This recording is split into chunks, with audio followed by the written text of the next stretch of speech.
Es tiempo de entrenarte y conocer más de Dios. ¿Quiénes pueden ser parte de la Escuela de Nuevos Creyentes online? Todo el que lo desee, porque el ser entrenados en la palabra de Dios es sin duda tu mejor decisión para crecer de manera integral.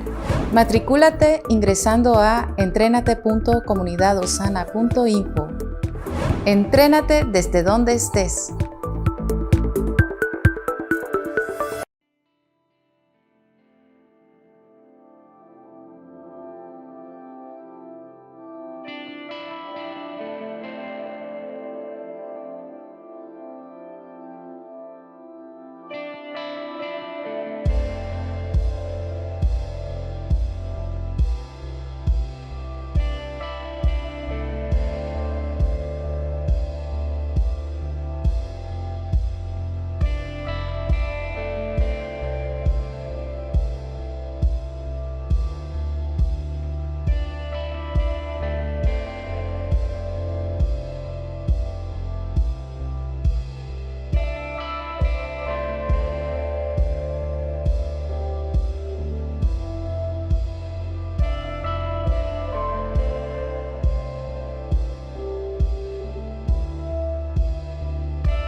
Ven a cantar una canción al Cordero. Ven a cantar una canción al Cordero. Ven a cantar una canción al Cordero. Ven a cantar una canción al Cordero. ¿Quién es como el Señor? ¿Quién es como el Señor? Santo, Dios incomparable, no hay otro como tú, sobre cielo y tierra, Rey.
por siempre.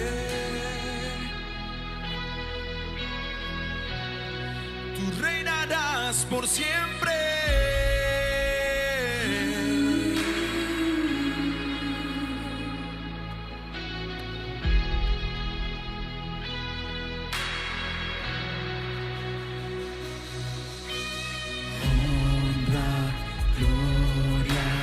Fuerza y poder, honra, gloria, fuerza y poder, honra, gloria, fuerza y poder, honra, gloria, fuerza y poder, honra, gloria, fuerza y poder, honra, gloria, fuerza y poder, honra, gloria, fuerza y poder, honra, gloria, fuerza y poder, Santo Dios incomparable, no hay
Bienvenido a Conexión, gracias por enlazarte en este momento y quiero recordarte siempre y agradecerte por conectarte en este momento.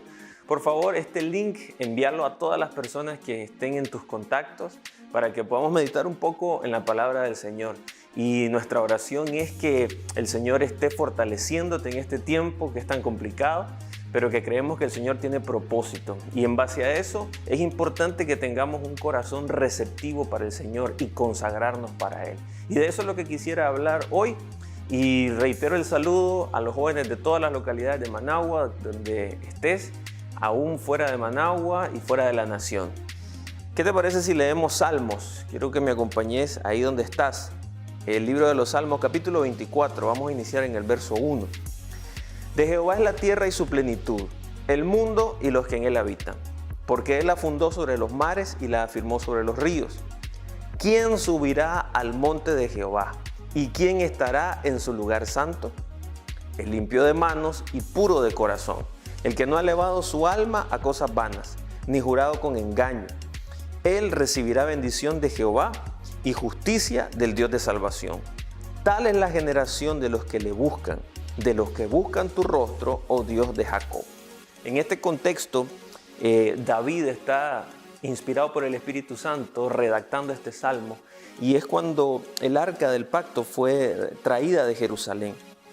Los filisteos la habían robado y ahora David está celebrando. Si hay algo que nosotros vemos de la historia de David, es que fue un hombre apasionado por la presencia de Dios. Su corazón se encendía por Dios. Y de hecho fue llamado un hombre conforme al corazón de Dios. Y quisiera enfocarnos en esa pregunta que el salmista hace, que David hace. ¿Quién subirá al monte del Señor? Y no está hablando de un lugar geográfico o físico, sino está hablando a un ámbito espiritual donde nosotros podemos tener acceso al Padre. Y lo primero que quiero decir es que Dios no pone límites. Esto no lo veamos como requisito. Veámoslo como un diseño, como una forma, porque no podemos pedirle a Dios que baje a nuestro estándar. No podemos pedirle a Dios que rebaje la dimensión en la que Él está. Más bien nosotros pedimos a Él tener acceso y Él lo da, porque a través de Jesucristo nosotros tenemos un camino libre, tenemos una puerta y tenemos todo lo que se requiere para poder tener comunión con Dios. Entonces, a la verdad, ya no depende de Dios, porque Dios pagó el precio a través de Cristo, sino que en realidad nosotros estaremos tan cerca de Dios como nosotros lo deseamos. Pero sí es importante seguir el estándar de Dios, el diseño de Dios. Y lo primero que dice para la respuesta de quién podrá tener ese acceso es aquel que es limpio de manos. Y eso habla de las acciones, de las obras que nosotros realizamos. Nuestras manos siempre representan esas actividades que realizamos. Pueden ser obras sencillas, pueden ser obras complejas, pero todo lo que nosotros hacemos debe ser pensado en la justicia de Dios. ¿A qué me refiero? Nuestras manos no se pueden llenar de corrupción, nuestras manos no se pueden llenar, y cuando hablo de corrupción es tan sencillo como copiarse en un examen, es tan sencillo como decir una mentira para ser librado de un castigo. La verdad es que a veces ponemos la mirada en, digamos, errores muy altos o manifestaciones muy complejas de cuando alguien roba o asalta a una persona con una pistola y decimos eso es parte de la corrupción. Pero no vemos en nosotros que aún hay pequeños detalles que nuestras manos hacen, o sea, acciones que tomamos que no son agradables delante de Dios. Entonces, el limpio de manos es alguien no que nunca se ensució las manos, sino que constantemente se las puede limpiar. Hoy más que nunca, en la temporada en la que estamos, hemos visto cómo es indispensable tener limpias nuestras manos en lo físico, pero cuánto es más importante en lo espiritual. Y nosotros limpiamos nuestras manos cuando vamos a la fuente, que es la palabra de Dios, y ahí revisamos cuáles son nuestras acciones, si están siendo coherentes con lo que Dios pide. Y hay momentos donde cometeremos errores. Y a veces nosotros utilizamos esta frase, metí la pata. Eso hace mención de un error que cometimos. Nosotros somos seres humanos y siempre vamos a luchar con esa tendencia a hacer lo que es incorrecto. Pero Dios pone en nosotros la capacidad de limpiarnos, la capacidad de que la palabra pueda confrontarnos y que dejemos que el Espíritu Santo nos lleve en ese proceso de santificación y de limpieza. Entonces seguimos en esa parte y dice después el limpio de corazón, el puro de corazón. Y esa palabra pureza habla de no contaminación, habla de una preservación, porque son 4 elementos que quisiera destacar una vez más. 1, el limpio de manos. 2, puro de corazón. 3, el que no ha elevado su alma a cosas vanas. Y 4, el que no ha jurado con engaño. Cuando hablamos del corazón, hablamos de motivaciones, hablamos del por qué hacemos algo. Y es aquí donde deberíamos hacernos esa pregunta siempre. ¿Por qué hago lo que hago? ¿Realmente mis acciones son coherentes con mis principios? ¿O quizás estoy tomando decisiones para aparentar, para ganar el favor de alguien, para caerle bien a alguien? La motivación del corazón es lo que define el por qué hacemos algo. Y eso debe ser revisado siempre a la luz de la palabra. ¿Cuáles serían buenas obras entonces? Si hablamos de lo que está en nuestras manos, si hablamos de lo que es limpio de corazón, porque aquí es donde se juntan estas dos cosas. Mis manos van a llevar a cabo acciones que nacen primero en mi corazón, no están desligadas. Entonces, ¿qué son buenas obras? Las que Dios preparó de antemano, como dice Efesios. Y esas buenas obras hablan de poder bendecir a otros. Buenas obras es tener una vida de oración. Buenas obras es el estudio de la Biblia. Buenas obras es poder predicar el Evangelio a aquellos que no lo conocen. Buenas obras es guardar un testimonio de vida. Y todo eso es lo que agrada al Señor. Y todos esos elementos nos permiten subir a ámbitos donde el Señor está. Porque a Él no lo podemos engañar. Pudiéramos tener mucha apariencia, pudiéramos tener el actuar de una manera, pero Dios conoce el corazón. Y después, esa pureza del corazón requiere de un examen de conducta que nosotros hagamos regularmente. Y el significado de puro en la palabra griega, kataros, significa limpieza y se usa para cuando el trigo debía ser separado de toda basura, de todo polvo, de toda paja. En ese momento se hace una separación de lo que no sirve con lo que sí es útil. Y nosotros debemos hacer esa separación en todas nuestras acciones. La pureza del corazón nos va a permitir a Dios. Proverbios capítulo 4, verso 23 dice: sobre toda cosa guardada, guarda tu corazón, porque de él mana la vida. Este es un consejo que muchas veces oímos cuando estamos en una situación donde quizás tuvimos una diferencia con alguien. Uno de los consejos más comunes que se dan es: guarda tu corazón. Y lo utilizamos solo, a veces lo limitamos, mejor dicho, a situaciones como esa. De decir, bueno, no te disgustes con la persona, guarda tu corazón. No perdas tu tranquilidad, guarda tu corazón. Pero el hecho de guardar el corazón es para consagrarlo para Dios. No es solo para mi beneficio, sino para lo que Dios llama correcto. El consagrar y guardar mi corazón es no permitir que malas intenciones entren. Es no permitir que nada pueda sacarme de lo que Dios dijo para mí, de lo que Dios está hablando para mi vida. Eso es guardar el corazón. Y si nosotros descuidamos nuestro corazón, podemos comenzar a morir. Podemos perder la vida. Y Mateo capítulo 5, verso 8 dice: bienaventurados los de limpio corazón, porque ellos verán a Dios. Y otra vez esa palabra limpio. Nosotros no podemos ser puros por nuestra propia cuenta. No podemos estar en limpieza, en pureza por nuestra propia cuenta. Pero sí habla de limpiar, y el corazón se limpia con la palabra de Dios. El corazón se limpia pasando tiempo con Dios, donde pedimos perdón. Si hay algo que tenemos que manejar claro, es que si fallamos, inmediatamente hay que pedir perdón. No dejarlo para después, sino mantener esa línea con Dios. Y guardar el corazón entonces significa vigilar, preservar, mantener y también bloquear todo aquello que no nos va a edificar.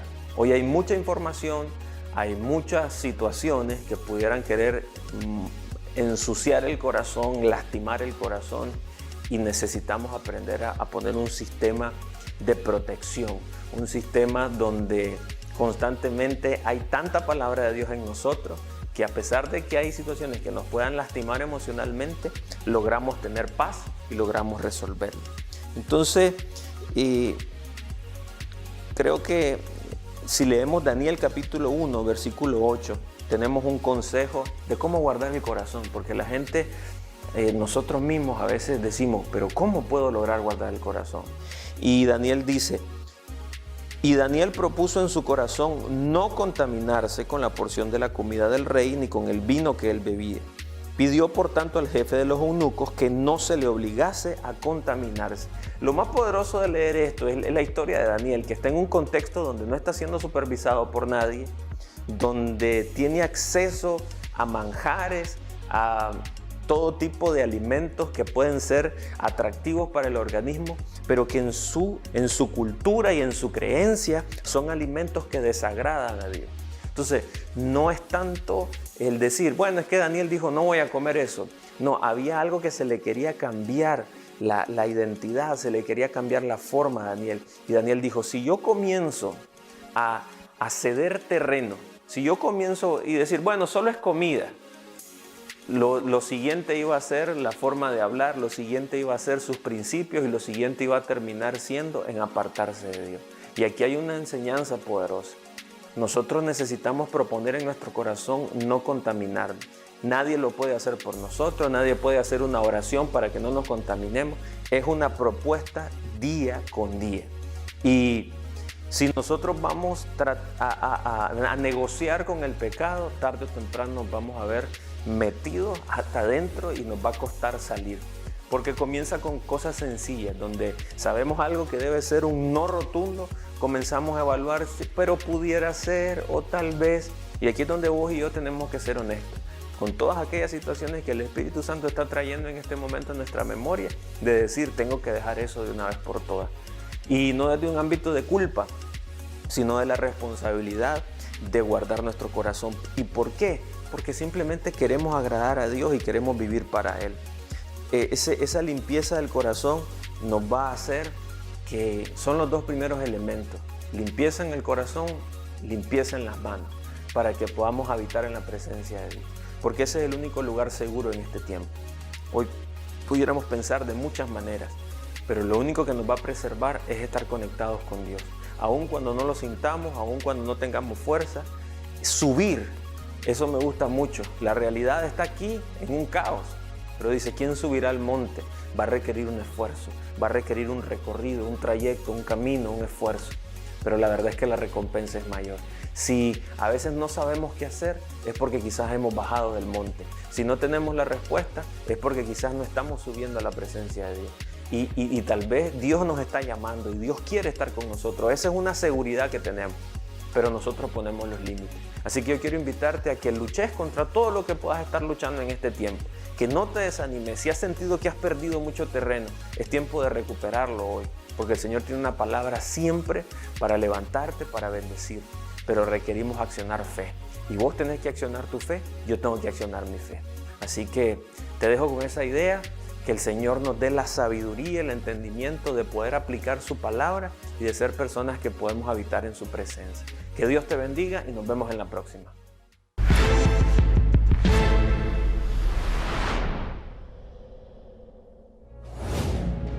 La iglesia no es un edificio. Ese lugar especial para estar en su presencia está en tu casa, tu habitación, tu sala, en tu carro. La iglesia somos tú y yo. Gracias por ser parte de esta familia de la fe. Gracias por tu amor, generosidad y entrega a Dios. Somos iglesia en el templo y en las casas.